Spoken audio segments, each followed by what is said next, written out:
Welcome to Conversations. I'm your host, Doug Duin. Thank you for spending some time with us this weekend. Joining me this segment is Victoria Kutasz, Program Director at Treehouse. Join us as we look at issues that affect us here at home in our community and across the nation. Today we'll find out about some of the general impacts on youth in foster care and what Treehouse is doing to help mitigate some of those risks. Victoria, thank you for being here.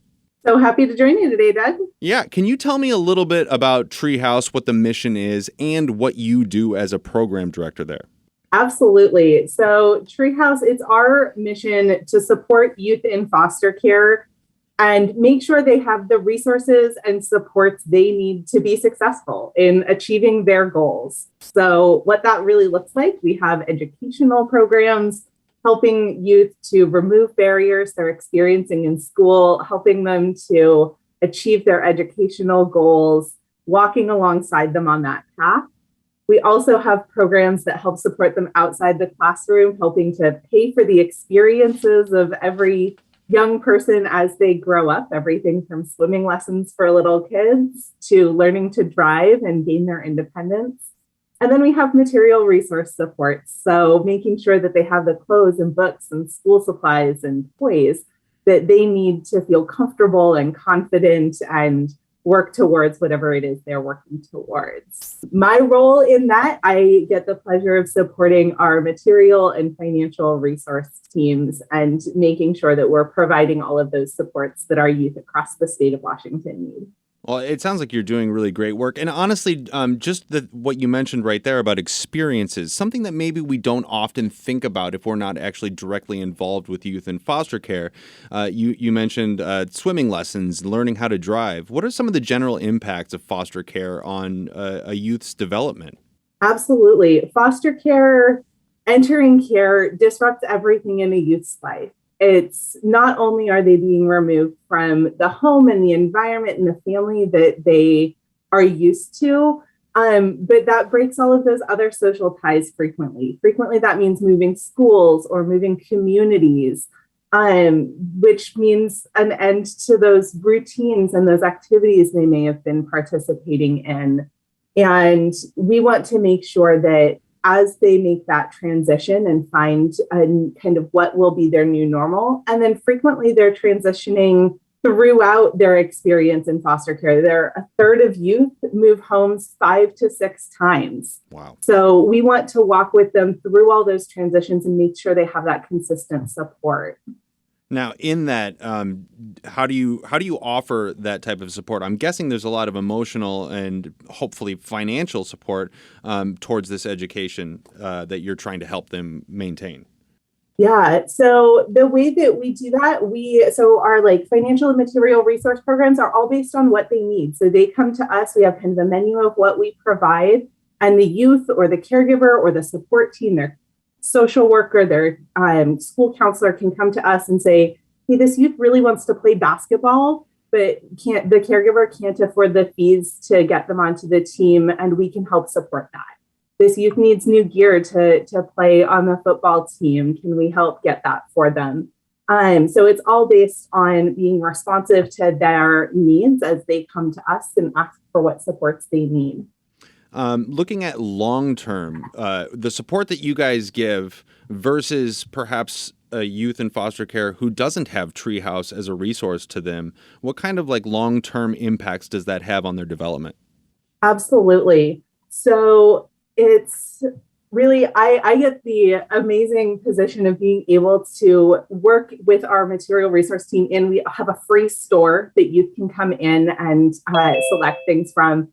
And I can't tell you the number of times that I've had our teens or our young adults come into the store and share with us how much it's meant to them to receive services and how having an outfit to go to their interview 3 months ago got them this job that they're so excited to come back and tell us about. How our folks in schools help them to get to graduation, and now they're coming in to find a special outfit to go and celebrate graduation with their friends. It's been really amazing to get to hear those individual stories of impact from our students. But in terms of kind of the numbers, when we launched our graduation success program, working in depth with our high school students in 2012, the statewide graduation rate for youth in foster care was about 36%.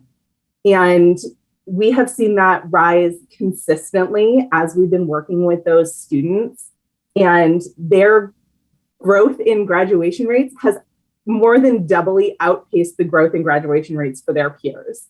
So they're doing amazing. Their graduation rate right now statewide is sitting around 50%. So there's a long way to go in helping to support youth with achieving big milestones like graduation. But we're so proud of all the work that our students do. And we know they just need a cheerleader on their side. So often they need access to the resources their peers have. They need folks who are advocating for them. And that's what we want to be there to do. Yeah, I'd say 36 to 50% is a pretty significant jump. That's pretty great. It's been amazing. Now, looking at that, you guys work a lot in the education spectrum. A 36 to a 50% or 36% graduation rate up to 50%. What does it look like for somebody who doesn't graduate, especially somebody coming from a foster care program? How does that affect their long-term ability to get a job, to be financially stable? Absolutely. We know that youth who experience foster care are more likely to experience homelessness. They're more likely to not complete those milestones like high school graduation or college graduation. They are more likely to be incarcerated at some point in their life. And really coming out of the foster care system at 18 or 21 without that support system that a lot of your peers have as kind of a safety net is huge in being able to be successful.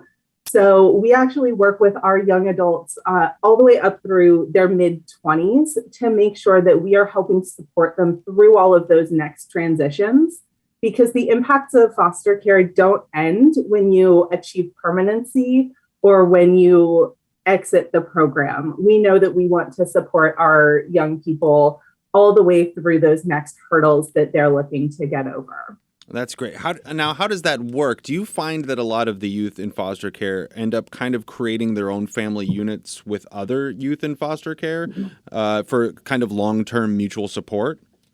It's so individual. So there are a lot of folks who foster care is very short term, and then they are back in their communities. They're back with their birth families, and they've been reunited. There are also a lot of folks who it's not short term. It's a very long-term experience, and they may find caregivers through that experience who they connect with. They may find peers they connect with. They may find other supports in the community that really become like their family. But it's so personal and it's so individual. And for every youth, that looks really different. Now, I probably should have led with this, but it seems like there's a lot of different reasons for someone to end up in foster care. Can you kind of walk me through some of the different reasons why somebody would need that type of a service? Yeah, so the youth that we're working with are in out-of-home placement. So they've been removed from their home by either the state of Washington, or they are under the care of one of our tribes throughout the state, or they are under the care of our federal government. Mm-hmm. And there's, again, as many people as there are in foster care, that's how many stories there are of how folks have ended up there. So everyone's journey is unique, but in general, we're looking at folks who have experienced trauma and have experienced abuse or neglect of some sort. And sometimes it's, like I said, pretty temporary while other supports are figured out and they do an investigation. Sometimes it's a longer term experience for our youth. So it really depends. Yeah. And then in that, when they come, what does success look like for you? Yeah. So like I said, our goal is to be the support for having access to the resources they need and like I said, cheerleader on their side.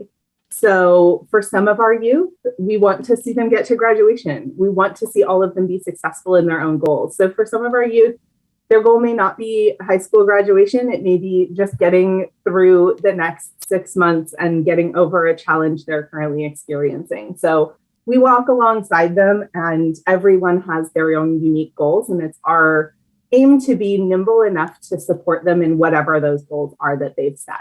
Yeah, I think from the outside looking in at something that you're not necessarily an expert on, it's very easy to generalize in one grand fashion, and just to hear the different types of circumstances that would put one into a foster care system. It is really eye-opening, and I think that the work that you guys are doing is really great.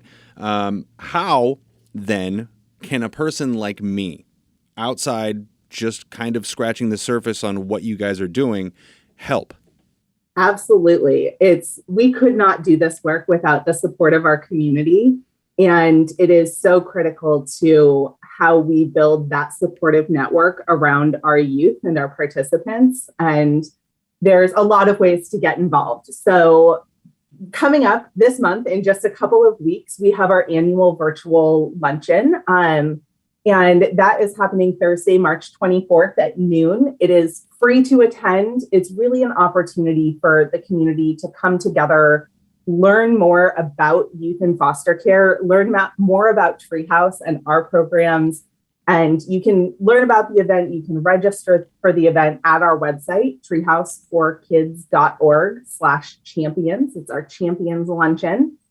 And beyond that day, that event, there's always ways to support us, no matter where you are, donating items to us, donating time, donating money. All of the details of that, of course, are at our website, treehouseforkids.org. But we've got an Amazon wish list where we put the items that are most in need and most in demand in our free store. We have recently started accepting gently used and new items from our community here in Seattle. So more details on that and the times that we're open for those donations on the website. There are opportunities to volunteer. All of our customer service in the store is done by volunteers. We have volunteers who help in skilled roles throughout our organization. And then, of course, always making financial donations supports all of our work we're doing across the state. Victoria, thank you so much for joining us. And can you give me that website one more time? Absolutely. Treehouseforkids.org. Thank you so much for being here. It's been a great morning, and thank you for listening. Conversations is a public affairs program of this station.